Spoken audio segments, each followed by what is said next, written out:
Katawang malakas, sa kaalaman ay wagas. Magandang araw, ka-learners! Ako si Teacher Barbie. Samahan niyo ako sa pagtuklas ng isa na namang bagong kaalaman. Dito sa edukasyong sadyang inyong kagigiliwan. Edukasyong pangkatawan para sa ika-4 na baitang. Together, let's be fit! Let's go physical! At bilang panimula, layunin atin munang alamin. Sa pagtatapos ng araling ito, inaasahan na: una, may paliliwanag mo ang mga sangkap ng kakayahang pangkatawan na napapaloob sa laro. Ikalawa, may paliliwanag mo ang kalikasan at kaligiran na may kinalaman sa larong agawang base. Ikatlo, maisasagawa mo ang iba't ibang mga kasanayan na napapaloob sa larong ito. At ika-4, maipapakita mo ang kasiyahan ng pagsisikap at paggalang sa iba habang nakikilahok sa mga pisikal na gawain. Tingnan ang mga larawan. Ano ang masasabi ninyo sa kanilang kilos at galaw? Mahusay! May gawain bang nagpapakita ng lakas at tatag ng kalamnan? Tama! Ikaw, meron ka rin bang sapat na lakas para magbuhat ng tubig? Alin ang mga gawaing nagpapakita ng bilis at liksi sa pagkilos? Magaling! Anong mga laro ang malimit mong makita tuwing piyesta? Tama! Kalimitan, mga larong Pinoy ang ating makikita tulad ng makaubos lakas na agawang buko at habulan ng mga manok at minsan, baboy pa nga ang hinahabol. Ang saya, hindi ba? Ano-anong sangkap ng skill-related fitness ang pinauunlad sa mga gawaing nabanggit? Handa ka na ba sa larong siguradong magpapalakas at magpapaliksi ng inyong katawan? Samahan ninyo akong tuklasin at tangkilikin ang larong sariling atin. Ang agawang base o capturing base ay isang larong Pinoy na nilalaro noon hanggang ngayon. Ang layunin sa larong ito ay maagaw ng grupo ang base ng kalaban nang hindi natataya. Ang agawang base ay isa ring halimbawa ng invasion game, tulad ng patintero. Ito ay binubuo ng 2 pangkat. Mas maraming manlalaro, mas masaya. Ang bawat pangkat ay may base o bahay. Ito ay maaaring puno ng kahoy, malaking bato, o anumang pwedeng gawing base ng bawat pangkat. Ang larong agawang base ay nagpapaunlad sa bilis sa pagtakbo at liksi sa paggalaw. Sa larong agawang base, hindi lang kasanayang pisikal ang mapapaunlad, lalo't higit ang magagandang asal. Ano kaya ang mga ito? Sa paglalaro ng agawang base, ikaw ay inaasahang magkaroon ng tiyaga, kooperasyon, at respeto. Ngayon, alamin na natin kung paano nilalaro ang agawang base. Mga pamamaraan sa paglalaro ng agawang base. Una, bumuo ng 2 pangkat na may pantay na bilang. Ikalawa, lagyan ng guhit sa gitna na maghahati sa 2 base. Ikatlo, may maiiwang isa na magbabantay sa kanilang base para hindi ito maagaw. Ika-4, kapag lumagpas sa linya ang manlalaro, kailangang habulin ng kalaban upang hulihin. Ito ay dadalhin sa kanilang base bilang preso at kailangang bantayan upang hindi makatakas. Maaari lamang makalaya ang presong manlalaro kung mahahawakan o matatapik ng kakampi at maaari na itong maglaro muli. Magtatapos ang laro kapag naagaw o nakapunta ang isang manlalaro sa base ng kalaban nang hindi natataya. O kaya naman ay kung matataya ang buong pangkat. Nasundan niyo ba mga bata ang mga pamamaraan sa paglalaro ng agawang base? Magaling! Mga ka-learners, tara! Galaw-galaw at sumabay sa saliw ng sayaw. Let's do some warm-up exercises! Mahalagang magsagawa muna ng iba't ibang gawain para sa warm-up exercises upang maiwasan ang mga injury o aksidente habang naglalaro. At maihahanda rin ito ang mga kaalaman sa mga mabibigat at pangmatagalang mga gawaing may kinalaman sa laro.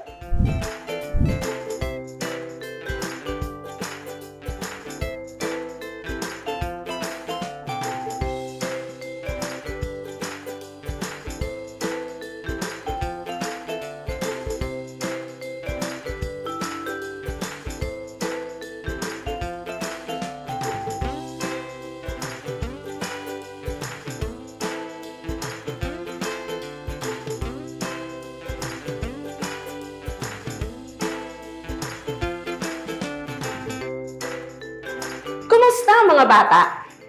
Naisagawa niyo ba ng maayos ang ehersisyo? Mahusay!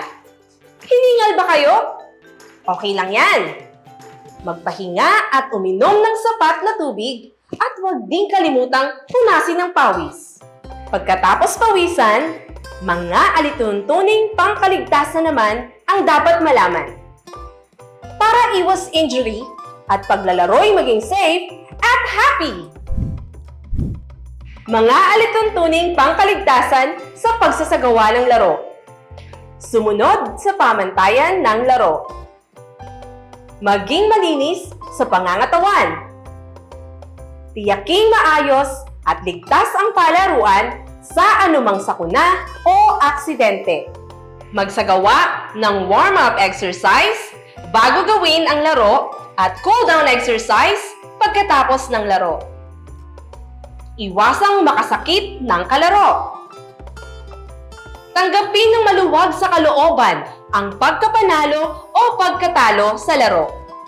Inaasahang ikaw ay magiging mahusay na manlalaro sa paglipas ng panahon. Ngayong alam mo na, larong pinakahihintay kanina pa, agawang base, simulan na!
Kumusta mga bata?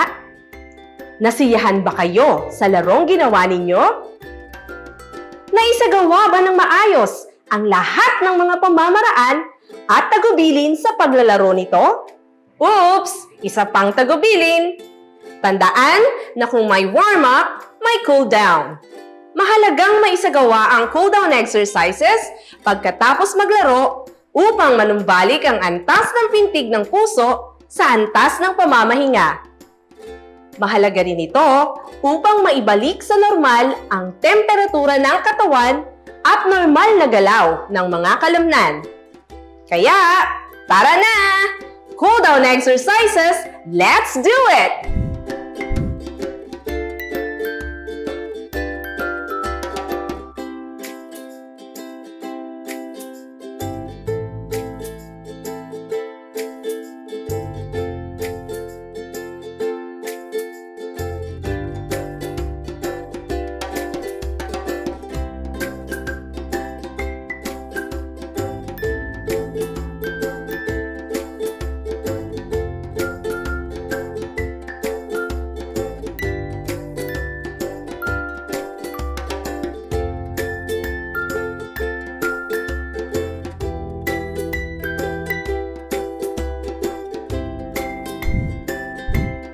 Muli nating balikan ang ating mga natutunan sa Araling Agawang Base.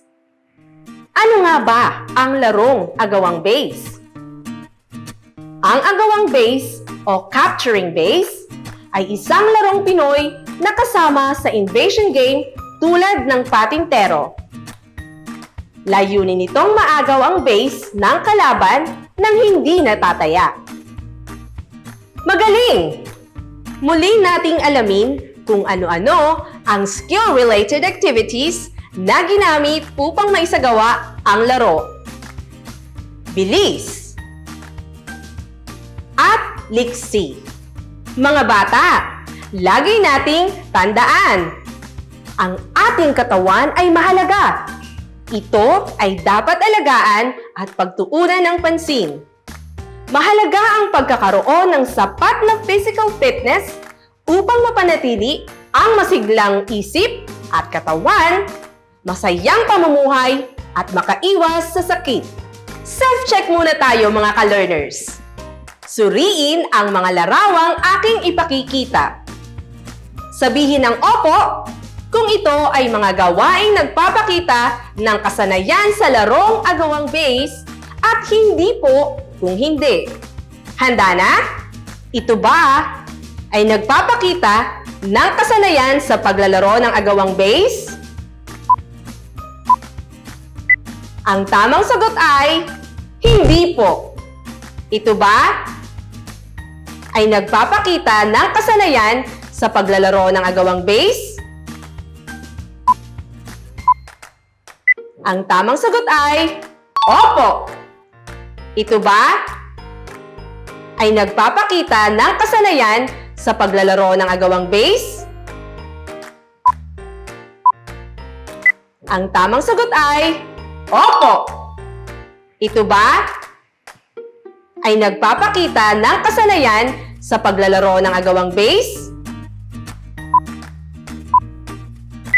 Ang tamang sagot ay opo. Ito ba ay nagpapakita ng kasanayan sa paglalaro ng agawang base? Ang tamang sagot ay hindi po. Mga bata, atin ang sukatin ang inyong kaalaman sa pamamagitan ng pagsagot sa mga sumusunod na katanungan. Sabihin kung tama o mali ang mga sumusunod na pahayag. Una, ang agawang base ay isang uri ng laro na isinasagawa ng dalawang magkatunggaling pangkat. Ang sagot ay tama! Ikalawa, sa larong ito, mapaghuhusay mo ang iyong kakayahan, liksi at bilis. Ang sagot ay tama! Ikatlo, kailangang may kasanayan sa pagtalon sa larong ito. Ang sagot ay mali! Ikaapat, ang isang manlalaro ay makakapuntos kung nakarating siya sa base ng kalaban nang hindi nahuhuli o natataya. Tama ba? Oo, tama! At ikalima, dapat kang magalit kapag natalo ang inyong pangkat. Dapat nga bang magalit? Ang tamang sagot ay mali! Nasagot niyo ba ng wasto ang mga tanong? Mahusay! At para sa inyong karagdagang gawain, sundin mabuti ang panuto at tiyaking gawin dahil si teacher ito'y kukunin. Sagutin ang mga sumusunod na mga katanungan sa loob ng 3 hanggang 5 pangungusap. Sagutan ito sa isang malinis na papel. Una, ano-ano ang mga kasanayang kasama sa larong agawang base?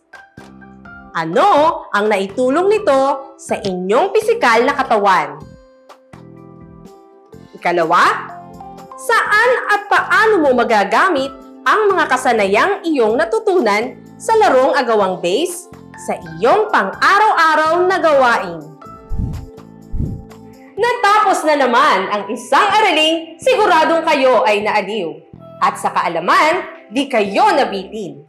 Hanggang sa muli nating pagkikita, ugaliing manood ng teleklase. Muli, ako si Teacher Barbie. Paalam!